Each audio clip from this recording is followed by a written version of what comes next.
is OverDrive with Hayes, Noodles, and the O-Dog on TSN 1050.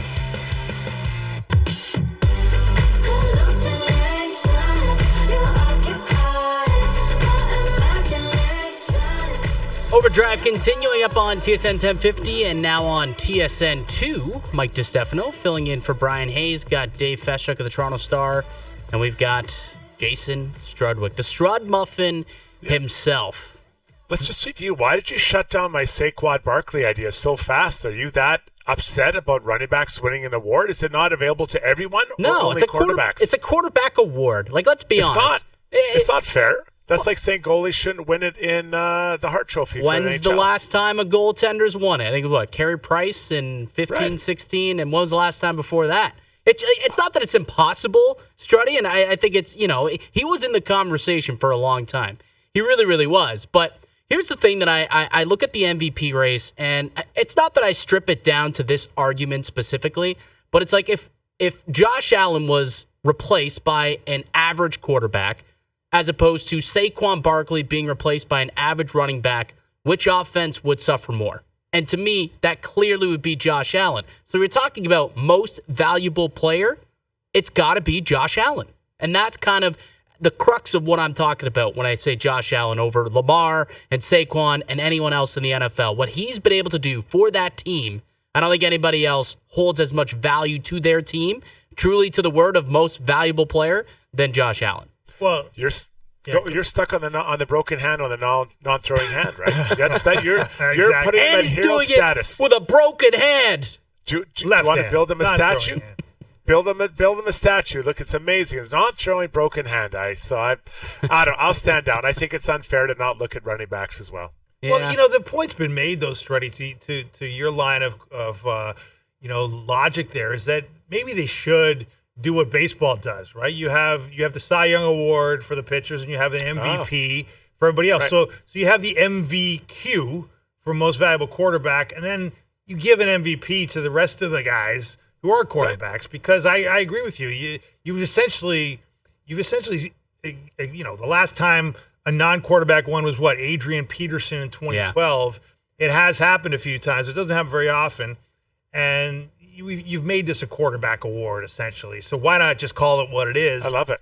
Give an MVQ and then have an MVP race for everybody else. It's essentially like the offensive player of the year typically does not go to a court. Like, you look at the last few years, the last time that the most valuable offensive player went to a quarterback was 2018 with Patrick Mahomes. Since then, you've had 2 running backs and 3 receivers get that award. So that's kind of what I guess you're giving them that award. Like Saquon Barkley, that's what he's going to win. Offensive Player of the Year. That's what he'll end up winning. Which one do you think you'd rather win? Do you think he's like, oh, that's nice. I still got the Offensive Player of the Year. Do I have a bonus for that in my contract? No. But honestly, I'm happy to get it. Guys. Yeah. But that's just that's an acknowledgement that it's a bit of a crock, right? Like, because clearly Saquon Barkley isn't the Offensive Player of the Year. It's quarterbacks. It's Josh Allen. It's Lamar Jackson. I will give you that. Give you that. But that goes back to MVP versus like the Ted Lindsay. You know what I mean? Or MVP. Like it's different, right? Well, that's just about who's voting on it. Sure, but you could also look at it and say, okay, who's the most valuable and who's the best? Like, those are 2 different answers. You could argue that Saquon Barkley's having the best offensive season among anyone in the NFL this year, but is it the most valuable? Like, we know the running back position is severely devalued. Now, it's gaining some traction this year. Running is up massively. Touchdowns are up and rushing attempts and all that. But the quarterback is still where the value is going to be. And unfortunately, that's ultimately why they end up becoming the MVP. They're the most valuable position on possibly planet Earth, and they're going to always be in the mix for most valuable player just based on that. So, you can have the last word. It's your show. I'll just sit here and we'll just keep doing what we've always done because that's how we did it. Oh, boy. We'll see what happens. There's still a couple of weeks until we figure it out. Joining us now on the Maple Toyota hotline, we'll transition into some puck talk for you, Struddy, is our main man, Chris Johnston, TSN Hockey Insider. What's going on, CJ? Not too much, guys. Just in from the snow here, so Good to be home. We survived the great storm of Toronto, December 23rd. Oh, yeah. You could probably jump in on this conversation, actually. We were just talking about Saquon, and Struddy is having a meltdown because I didn't include him in the MVP talk. Do you believe that running backs, you're a guy, love football. Now, Saquon is an anti-Cowboy, I suppose, but do you believe he should be included in MVP talks this year? Yeah, I mean, why are you saying the running back shouldn't be in there? I'm not saying he won't be in there. Thank you. But he's not going to win it, is all I'm saying. I guess, but, I mean, what a difference maker he's been for the Eagles this season. It's hard to argue with that. No, you're not wrong. You're not wrong about that, that's for sure. Jumping over to hockey, obviously, here, CJ, and there was an afternoon game today, and there was no Austin Matthews as they lose to the Winnipeg Jets 5-2. Any insight on what's going on with Matthews and what happened this weekend? Well, I mean, only what I think you probably know at this point, and just that this is a continuation of the injury that's plagued him since training camp, forced him to miss 3 weeks or so in November, and took a cross check in that game late in Buffalo, and got to a point where he just wasn't feeling like he should push through it any longer, and so don't know what the timeline looks like, to be honest. I don't think Austin Matthews could tell you anything definitive on that, except to say that, I don't think it's going to be a long-term thing. But, to me, the measure of this, unfortunately, is going to be what does Austin Matthews look like when the games, are the biggest for the Leafs this year, when you get into late March and into April and potentially into May. Are they going to be able to get this to a point where we're not talking about this as a storyline? And that's obviously the biggest goal right now. I don't think either the team or Matthews himself are looking at any given game. I got to get ready for this, when we're talking about games in December. And so I think everyone here is just trying to take the sensible route and hope that a little bit of time off over the holidays potentially, isn't playing those games right out of the break. The Leafs do have back-to-backs Friday, Saturday. So, could see him, maybe next Tuesday or something like that. The New Year's Eve game might make some sense. And this is something he's been managing since September. And I'm going to imagine he's going to be managing it, the rest of the way here and trying to put himself in position to perform when it really matters. Well, if that's the case, and he could be managing this through the entire season, I suppose, like, how much of a conversation do you think it'll be whether or not he should or shouldn't attend the Four Nations tournament?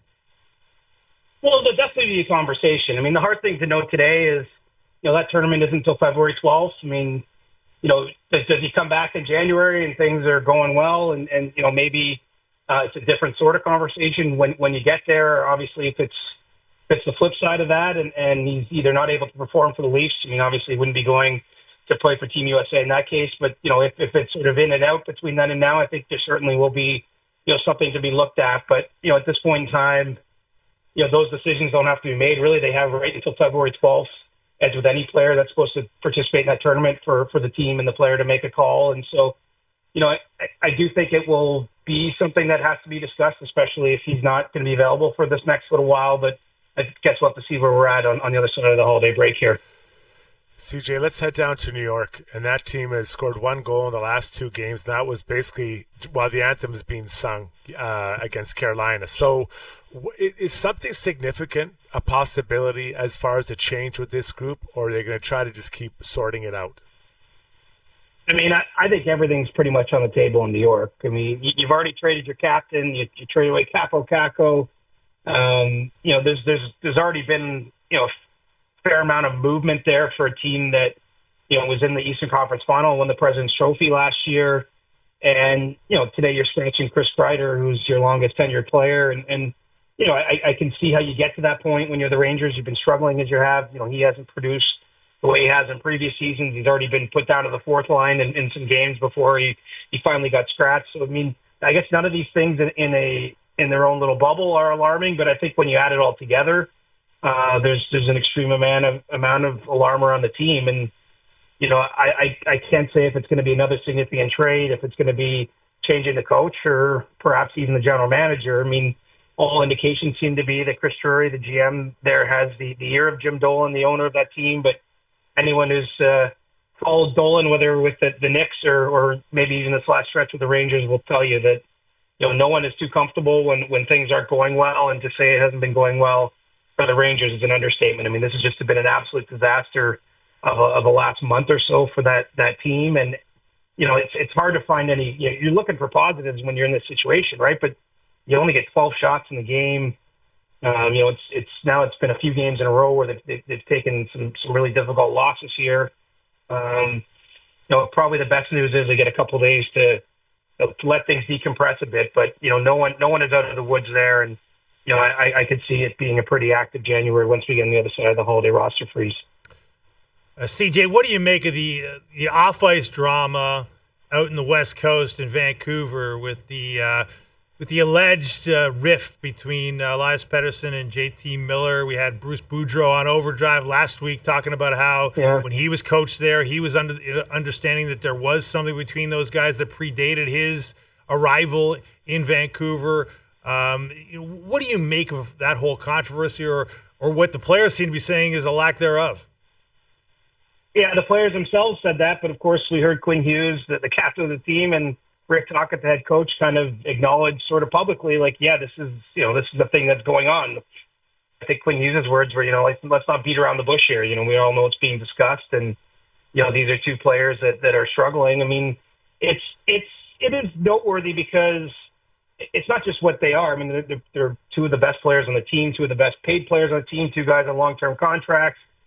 Two guys that have been part of the Canucks when they had some success. A lot of things went well in Vancouver last year, but it hasn't been the case so far this year. And for them individually, I mean, it's hard not to look at the stat sheet and what you're seeing on the ice here of late, and neither guy is performing in a way you'd expect. And so, he gets the feeling that at some point it may come to a head. I don't know if we're at that point yet today, but it's pretty notable, I'd say, Dave, when you have players on the team openly talking about this. I mean, it almost feels like something that they've taken a lot of time in the past, to try to work around, maybe not have it be much of a public discussion. Obviously, everyone just sort of managed it, and it feels like it's getting to a point now where I'm aware that both Pettersson and Miller in recent days here have basically said the story's nonsense. But it's hard to buy into that, and so it's certainly a pretty big thing for the Canucks to sort of navigate and decide what do you do. I mean, can these guys coexist? Is essentially, I think, what management has to reckon with between now and March. Is this something that, yes, in the past they have been able to sort of get through it and be as professional as they can be at the rink and make things work, or do you have to consider trading one of your best players? Which obviously, when your team in the Canucks position, I mean, no team wants to be in that position, but especially a team that has some high ambitions. I mean, it's hard to win those types of trades and come out and not regret them. So, it's clearly, I think it's bubbling a lot to the surface here, and they're going to try to get through it as best they can. CJ, the Canadians and Patrick Laine are playing Columbus, and Patrick Laine made some unflattering comments, just kind of about maybe the culture of Columbus. So when these things are said, how much is that internalized by the team? In this case, Columbus. Oh, I'm sure that's right on the bulletin board. I mean, look, what he said isn't wrong. I mean, look where the Blue Jackets have been. I mean, it feels like they've been they haven't even gotten into the first step of their rebuild in his last few years. They've been right at the bottom of the standings. Obviously, they've churned through several head coaches. They're now in the second management group. I mean, what he said isn't necessarily untrue, but you just don't typically hear players say that. And I kind of wondered if Patrick had looked at the standings, because last I checked, Columbus was actually a little bit ahead of where the Canadians are this year. And I know Laine's only just rejoined the lineup here in the last few weeks, but it's kind of a be careful what you wish for kind of situation. But I'm sure for some of his former teammates, I mean, they probably know the truth, but in the sense that it's got to be frustrating when you're a more veteran player on a team like that's just right at the bottom every year. That isn't ever. I mean, since they've last been in the playoffs is the last time they were kind of in a playoff run of any note in terms of having even a chance to chase down a spot. And so, it's certainly been a tough few years in Columbus there. And I guess we'll never fault the guy for his truth, but he might have been a little too honest in that case. And I'm sure got some attention down there in Columbus. With Chris Johnston, CJ, the Senators have been one of the hottest teams in the NHL over the last calendar month, thanks to Linus Ullmark, who's been playing at his old Vezina level self, but left the game with an injury yesterday. What's the level of concern out in Ottawa about this? Well, I think there's a fair level of concern because if you look even at the start of the year when things didn't go so well, I think some of that was timed with, him taking a little bit of time to play up to his ability. I mean, Allmark is a pretty important player for this team. Was their most significant acquisition in the offseason and obviously an area of need. The Senators haven't had good enough goaltending to be in a playoff run of their own in the last couple of seasons. So, he was really in the middle of so much of what went right the last two and a half weeks when they strung all those wins together. And now I think there is a concern. I mean, it sounded like he had some kind of back strain, where he was forced to leave the game in Edmonton. And so, like any player, I guess, if we're talking about the Matthews situation or what have you, you're probably happy to have a few days to rest the body here over the holidays. But, to what degree he's able to perform on the other side of the break, and obviously they need him to play a lot of games because Anton Forsberg has also been out of the lineup, their backup goaltender. And so, it's one of those stories. I mean, what a great job for them. They're actually in the middle of a 9-game road trip. They're coming home for the holidays in the middle of that trip, but it's a difficult stretch of games, and they've managed to keep their heads above water. But, it's hard to imagine this season producing what they want in the second half if Allmark isn't healthy enough to play a good chunk of those games. CJ, back to the Leafs. The other guy who wasn't in the lineup today outside of the captain, Chris Tanev, out with a lower body injury. And we talked at the top of the season about the McCabe-Tanev pairing and how it was one of the best shutdown units in the league. Craig Berube has gone away from it at times of late. And today it's McCabe and Oliver Ekman-Larsson, and they don't look like a particularly great shutdown pair, albeit against one of the best teams in the league in the Jets. A, what do you make of Tanev being out? And B, what do you make of the Leafs' D depth in general? Is it maybe not as deep as we have been led to believe at times this season? Well, it certainly doesn't look as deep without Tanev. I mean, I feel like he's the kind of player that makes everything kind of fit together better. Obviously doesn't do a whole lot that gets attention. I mean, other than maybe the big shot blocks he's known for, which I think is actually what knocked him out of the game today was a shot block late in the game the other night. But, for him, I think he solves a lot of problems in the way that they can slot players, in the lineup. And quite honestly, Dave, the more I've been thinking about this, I mean, even with the healthy Chris Tanev, it wouldn't surprise me to see the Leafs, go shopping for another, probably depth defenseman. Someone potentially can play the right side for them because, we at this stage, you just don't know what you're getting from Yanni Hakanpää. Perhaps there's still a world where he comes back and can play a bunch of games, but obviously he's only played the 2 NHL games so far this year, along with a couple in the American Hockey League. And so, I still think he's a bit of a lottery ticket versus something you can count on. Connor Timmins has been a nice story for the Leafs, but I'm not sure when you get in the playoffs, if he's the guy you want on the right side on your third pairing. And so, I could certainly see a case where they're out getting maybe sort of the type of player they've got in years gone by, whether it's, Lyubushkin or Luke Shen.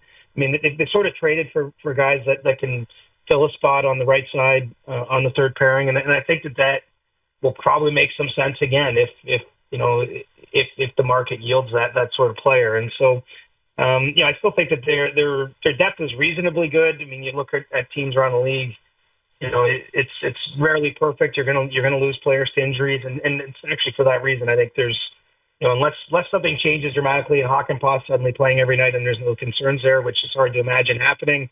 I wouldn't surprise me to see them in the market for a D somewhere before now on March 7th. CJ, Jeff Skinner was a significant addition for the Oilers after being bought up by Buffalo, and he's on a fairly, very reasonable 1-year contract. Doesn't seem like there's a fit yet. So do you have a sense that, maybe there could be some movement here one way or the other? He gets to play more, maybe he has to go somewhere else because he's on the 1-year contract, and this guy can score, and he hasn't found his rhythm yet with the Oilers. Yeah, I don't think you can rule it out. I mean, certainly Edmonton's in a better cap position this year than they have been some of the previous years when they had to do some elite level calculus just to add players that they did right at the deadline. It does seem like they're in a slightly more favorable cap position now, but they still don't have a lot of room. And, I think Edmonton's going to be one of those teams, same as Toronto and a few others that believes it has a chance, and I believe with good reason, to go on a long playoff run. And so, I think that they'll be looking for certainly another defenseman, but wouldn't surprise me to see them also shopping for a forward. And some of the way you might have to make that that all fit together would be moving out some money. And so, I don't know if they're necessarily at that position today with Skinner, but I could see them getting there. And, it was very little commitment on either end. You're signing a 1-year deal. You're obviously offering an opportunity. He's been someone who's scored a ton of goals during his time in the NHL, and you're hoping he's going to fit with some of the top players. And really, it hasn't been there. I mean, you've had, some games, Kasperi Kapanen, who was picked up on waivers from St. Louis, playing above him in a lineup and getting some of those minutes that maybe you might have thought at the start of the year would be earmarked for Jeff Skinner. So, yeah, I think it's a nice way of saying, he's got to start producing. He's got to carve out a role there, or I certainly could see that being a possibility, just because, you got to commit your cap dollars in a smart way when your team trying to win the cup, and the Oilers are going to be doing everything they can to put the best roster on the ice, once they get through the trade deadline. CJ, do you think Doug Armstrong and Don Sweeney are regretting leaving Zach Hyman off their Four Nations team? I mean, this guy's just been one of the more elite goal scorers since being snubbed back on December 3rd and riding a 6-game goal streak. I don't know if regret would be the word, but I mean, certainly, when they made those choices, I think it's interesting. Canada didn't go around telling players, hey, you're next man up, you're next man up. That they wanted to kind of have the competition remain open, just knowing that the likelihood there'll be some injuries. And so, Zach Hyman's done exactly what you want to do. If you want to play at that tournament, you didn't get the call initially, by putting himself among the goal leaders, frankly, when I look at the start of the season, I mean, at one point he barely scored, but he was producing shots at a similar rate. It looked like one of those sort of bad luck kind of situations that was going to even out a little bit. But, he also dealt with an injury there, and he's been playing with that broken nose here the last couple of games. But, I think that for Hyman, he's in a great spot now to get the call. It's just a matter of who's going to be healthy and who's not come February 12th. So, you're not wishing injury on another player, but, I think the fact remains. John Cooper was predicted to be 10 injury replacements for that tournament by the time we get there. And if that's the case, some of them will probably be Canadian. And Hyman's put himself in a spot now to be a, easy call there as a replacement if they need another winger. CJ, appreciate it as always, pal. If I don't speak to you between now and the holidays, happy holidays. And thanks for joining us as always. Yeah, Merry Christmas to you guys, and I still got about 12 hours here to rush some shopping to get done. So I'm with you, man. I am with you. I am a last-minute shopper, and I'm starting to feel the pressure. Yeah, I'm not in a good spot this year. Not in a good spot. But you got a couple hours. I got to head right after this, going to STC. I've got a couple of things I got to pick up, too. I'm right there with you, buddy. Okay. Be well, guys. All right. Chris Johnston joining us on the Maple Toyota hotline. Check out Maple Toyota's huge truck and SUV lineup, including Tundra, 4Runner, Highlander, and Grand Highlander in stock and ready to deliver. Visit mapletoyota.com. Freddie, I got to tell you, I'm not sure if you caught that reference, but Al's brother just referred to a place, STC. I'm from STC, and I've never heard anybody call it STC. I was referring to the Scarborough Town Center. Okay. You thought I was part of St. Catherine's? No, the Scarborough Town Center down the road there. What is That's is that a destination for shopping? It's the mall. Scarborough Town Center. Well, I've been living in Toronto my whole life. You've never heard it called that? Am I wrong Who's here? calling it STC? Jump on here, Doogie. You're from the city. Many people call it STC. Okay, my bad. Especially the signs on the outside. If you drive by on the 401, it says STC. Okay, I thought you were making a Niagara reference there. No. Scarborough Town Center. Going to jet over, see if I can get some last-minute thing. What's on the list? Terrible. What's on the list? I can't say. People might be listening. Like what types of things? I got to get something for my brother, and I got to get something for my dad as well. So okay, I got to figure it out. I got to go look around and say, oh, that's what I need. Is that what you really want to be doing? And that's not what I want to be doing, but it's been a busy week, and I've neglected it. That's hard because now you're playing catch-up. I got to say, I was at the WEM today, West Edmonton Mall, and right now I'm on a popcorn kick. I can't walk by the popcorn shop without buying popcorn. I put salt, vinegar, and dill pickle. It's called the Funky Cowboy. I can't help myself. I walk by, I have to stop. I've got your fingers get the stink on them, and they have that little taint of the color. It's a bad habit, man. I can't get past it. Interesting. Yeah, that's. Al's brother, have you heard of the internet? Have you heard of Amazon? Yeah, I have. But now it's too late, though. Like anything I get, it's going to be too late now. It won't come in time. So I got to actually go to the store and get it. You're in a spot. That's the problem. Yeah, I've neglected it. It's my fault. Okay. My bad. You're a busy man. I'm a busy man. You know who's not? You know who I guarantee you is ready and locked and loaded to go? Keegan Matheson. Oh, yeah. Keegan Matheson, he is ready to go. He'll join us next here on OverDrive.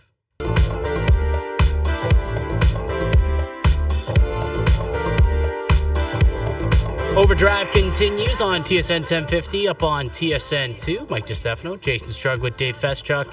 And we'll be joined by Keegan Matheson, MLBBlueJays.com, or MLB.com Blue Jays writer in a moment. But I don't know if you guys saw this report over the weekend. I guess Vladdy was talking on a morning radio show in the Dominican called Arbriendo Sports.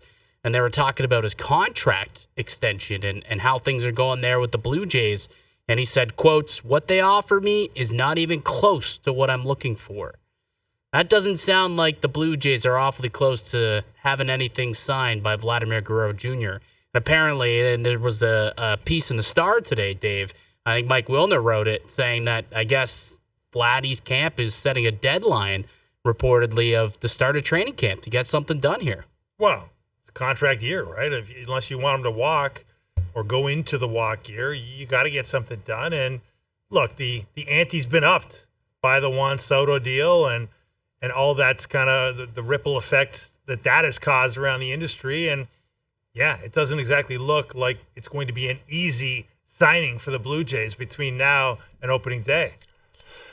Yeah, I think that when you're a player on the team that was begging Ohtani and Soto to come to your team, I think you're like, well, you had a lot of money for them. You're not now you're going to shortchange me. Exactly. It's similar, I think, what happened with the Leafs when they signed Tavares. All of a sudden now Marner and Matthews look around saying, hold on, this guy's getting this much money. We have more points than them. How can we take less? So boy, I think they put themselves in a tough spot. Exactly. Negotiating. It is a really tough spot they put themselves in, which is why something to chew on. And for us, the conversation we put out there on Twitter, what should Vladimir Guerrero Jr.'s next contract look like? $200 to $350 million, $350 to $500 million, or $500+ million. A year ago, that would seem insane. But after what Juan Soto signed for, know that it's going to cost the Blue Jays a big chunk of change to get this guy under contract, and apparently they haven't offered him anything even close to what he's looking for, according to the radio interview he did over the weekend. To join us to talk about that and what else is going on in Blue Jay land is my man Keegan Matheson, MLB.com Blue Jays reporter. How are you, bye? I'm doing well, fellas. How's everything out there? We're doing well. We're covering it from all angles today. We got Struddy out west, you got Dave and I here in Central, and I hear you're out on the East Coast right now?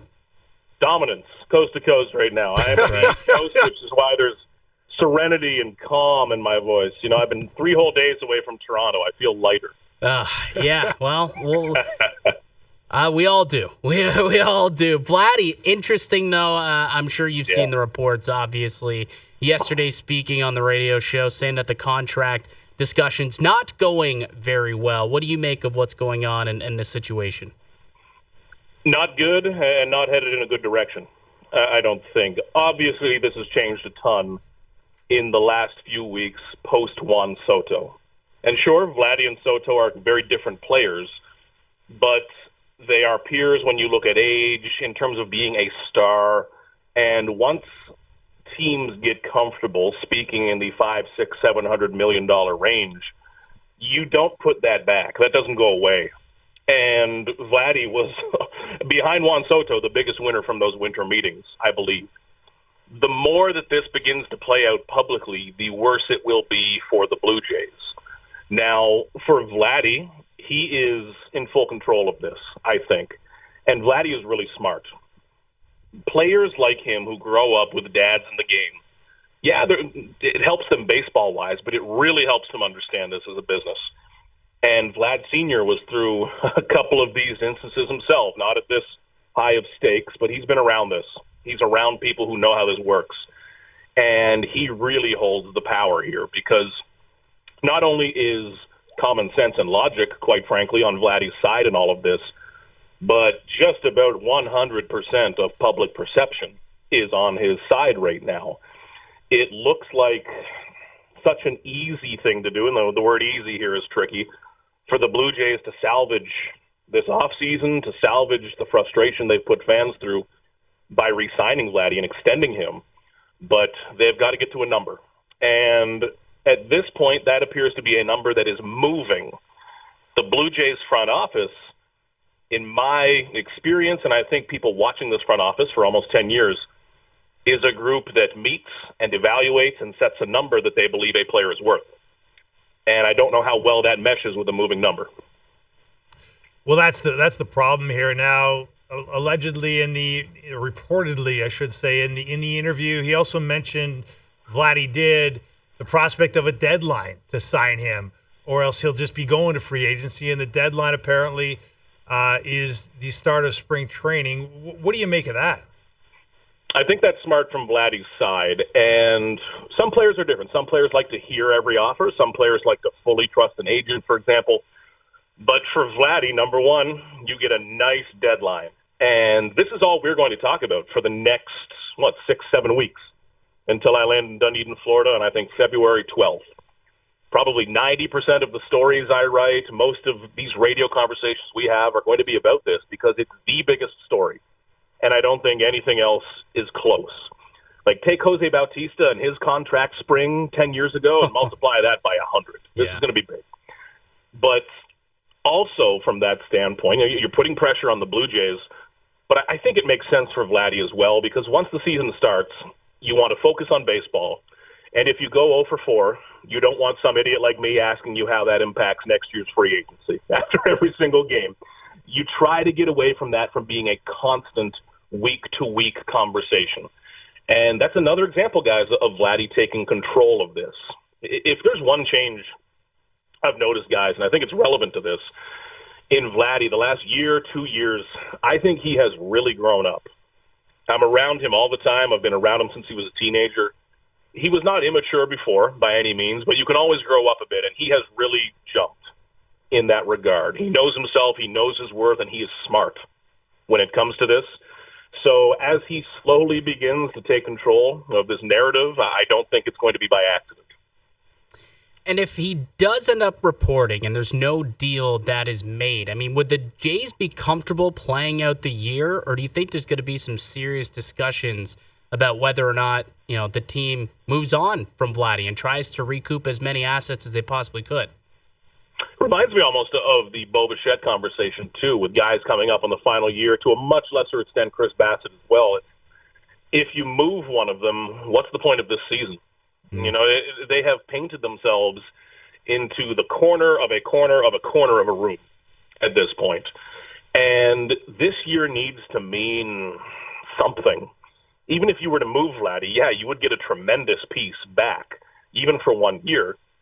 But who would that piece, who would that 22-year-old hotshot prospect be playing with in 2 years? That's the conversation we keep having about free agencies. What does this team look like in a year? Because the Blue Jays, if they choose, and if they do not extend Vladimir Guerrero Jr., they can take an off-ramp a year from now that looks really ugly. And they can spend year after year after year searching for a guy who is Vladimir Guerrero Jr.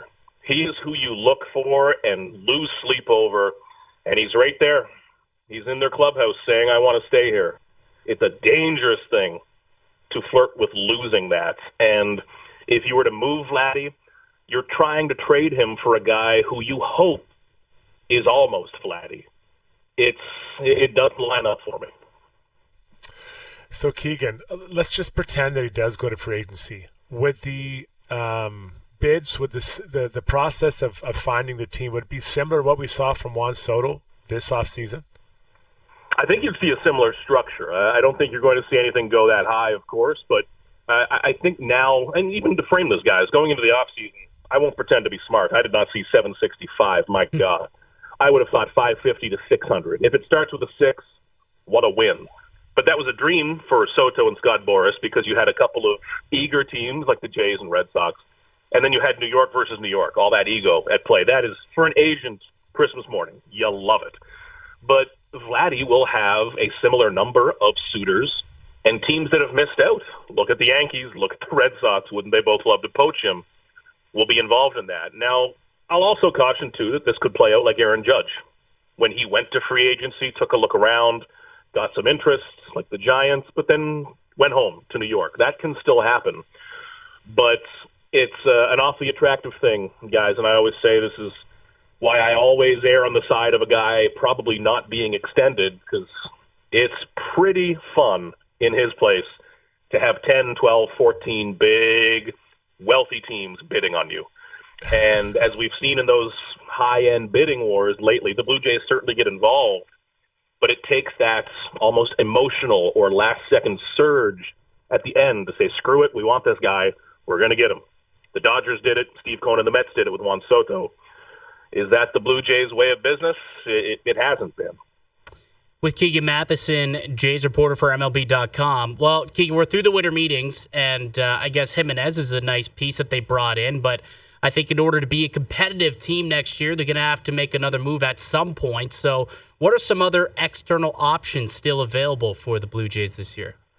Yeah, they've got a lot to do, guys. They have added a second baseman and gotten better defensively, which were about number 19 and 20 on the to-do list. This is not what I expected the offseason to start like, but at the same time, I think it's important for even myself to remember that if this fits into a bigger picture, then you could like it by the end of all this. They just need to add offense around him. You need to add offense around Andres Jimenez. Now, he's the second baseman this year. Very likely is the shortstop of the future, 26 and beyond, if or when Bo Bichette signs elsewhere. There's some sense to that. He's a brilliant defender. He is the infield Dalton Varsho, who you'll probably want to hit a bit more, but will probably win a Gold Glove. Looking at the market to add offense, you still have options like Anthony Santander, who I think fits the Blue Jays a bit better than Teoscar Hernandez. Even though everyone loves Teo, the nostalgia is very much there. The first base market, guys, even though you have Vladdy there, the first base DH market could come to the Blue Jays. Players like Pete Alonso still out there available. You look at the pitching market, they do need to add pitching. They do need to add to the bullpen. But I think, number one, guys, most important, they've got to add offense. This team cannot be trying to win games 2-1. And we've seen how that looks, and we've seen it not work in recent years. You need power, you need offense, you need a guy who can cover up a few mistakes with one swing of the bat and make you win 5-3, even if you didn't play a great game. They have not had enough of that lately. So, Keegan, when you look at the AL East today, and we're a long way from, these lineups being finalized, but, what do you make of it? The Blue Jays obviously finished last season. The Yankees, you can make the case, as much as they lost Soto, they improved other aspects, got a great starter, got a great reliever, have improved other aspects of their club. We see the Red Sox signing Walker Buehler. What do you make of the competition here? Are these teams getting better? Or are they getting worse? How do you see it? A lot better, I think. That Walker Buehler deal for the Red Sox, I liked a lot. Something like that would have made a ton of sense for Toronto, I think. Now, the Yankees, with all of their additions, they're still trying to get up to last year's watermark of losing Juan Soto. So I think they've still got a bit to do, but they're still a very good team. The Rays are always going to find a way to be annoying and at least make some noise. The Orioles are young and starting to spend a bit. That's scary. But, guys, what I think really changes the entire composition of this division is Boston right now. They seem motivated in ways that they have not been in the last 5-6 years. They have Rafael Devers. They have an incredible farm system at the top. That's what's important. They can have some guys graduating who can be their version of a Vladdy or Bo and really help that team. It's a big weakness for the Blue Jays.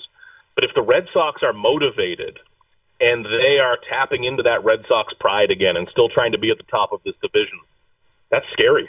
That's scary if you're Toronto in a division with 4 teams that can beat you. And you do not have the little brother of the, let's say the 2017 and 18 Baltimore Orioles, who you can beat 90% of the time and get some free wins along the way. You don't have that. And it drifts the Blue Jays away from any conversation in the division, which is where they need to be. We've seen how the wild card has worked out in 2020, 22, and 23. It's 0-2 sweeps. This team needs to be aiming higher than the wild card. They need to be competing for a division, trying to get into that division round at the very least. Right now, there's a lot of movement in the AL East. A lot of it are moves that I like, but a lot of those have been with the other 4 clubs. They're all moving.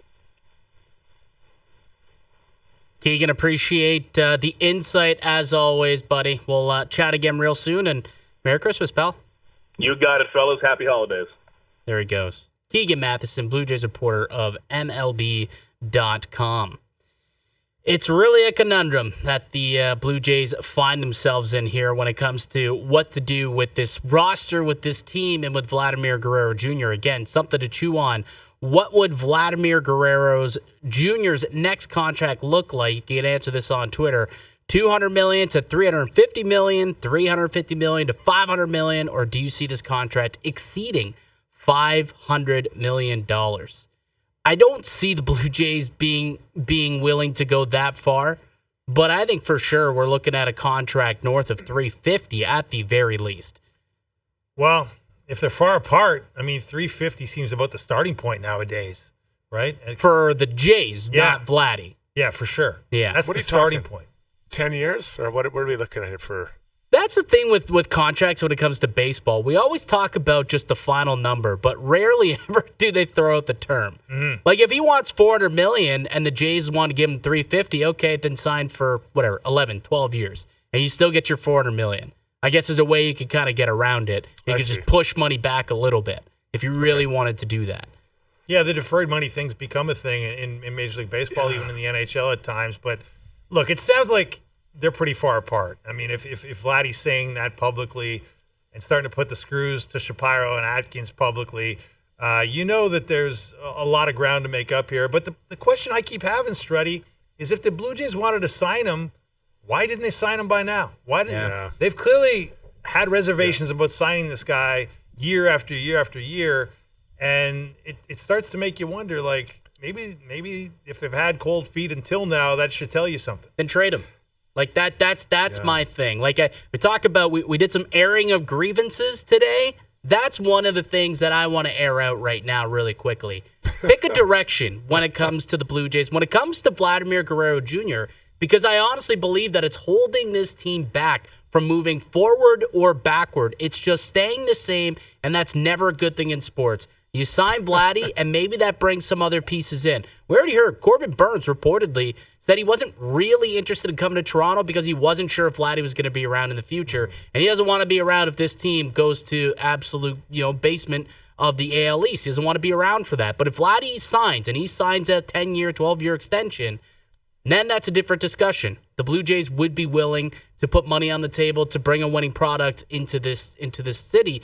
And I think that the Jays need to figure it out in the next couple of months here prior to spring training. Are we giving this guy the money he wants, or are we not willing to go there because we're not sure if he's worth it? Figure it out. There has to be a resolution, in my opinion, by the start of spring training.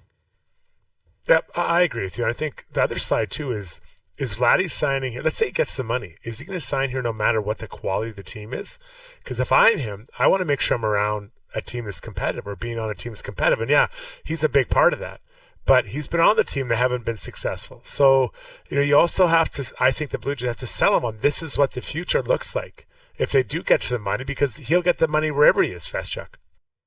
Yeah, we'll see what ends up happening, though. A couple more months of negotiations. They're not close, not even close, according to Vladimir Guerrero Jr. Can they tighten the gap? Can they figure it out? I hope so, but I just want them to make some sort of declaration on what they're going to do and move this team forward, whether it's, to being competitive or if they're going to retool and try and start with a new core. Just figure it out, because what they got going right now, banking for internal improvements, it's not working. They got to figure out something. Coming up on the other side, still got my OverDrive best bets. That's next here on OverDrive. Now, back to OverDrive with Hayes, Noodles, and the O-Dog. Yes, she's a 360 all the way around. Yeah, that's how she rolls. Today's best bets are powered by FanDuel. Make your picks and assemble a same-game parlay in seconds on the FanDuel Sportsbook app. Tonight, I'm laying the points with the Pack. We're taking them minus 14.5. It's a big spread, but I think they're going to lay a beat down on the Saints tonight. I like Tucker Kraft, 25-plus receiving yards in this one, and I like Josh Jacobs to find the end zone. Josh Jacobs, anytime touchdown. Parlay those together and get yourself plus 234 on the SGP. Today's best bets powered by FanDuel. FanDuel is the home for popular parlays this NFL season. Please play responsibly. 19-plus and physically located in Ontario. Well, boys, good show. Stud performance from you, Strud. I'm glad to finally been able to work with you, pal. Yeah, and I'm glad to know your name. Yeah. I had no idea. And now I know the truth. Yes, you do. The truth, Mike DiStefano is the name, but it's always going to be Al's brother. It's always A.B. Al's brother on this show. That's just the way it's going to be. Hey, man, it's a great marketing tool. It's a great alias. You're lucky to have it, and you should cherish it, my man. Yeah, it's not bad. It's all right. It's all right. It's not bad. Dave, you and I, we'll be back tomorrow at 4 p.m. We'll chat then.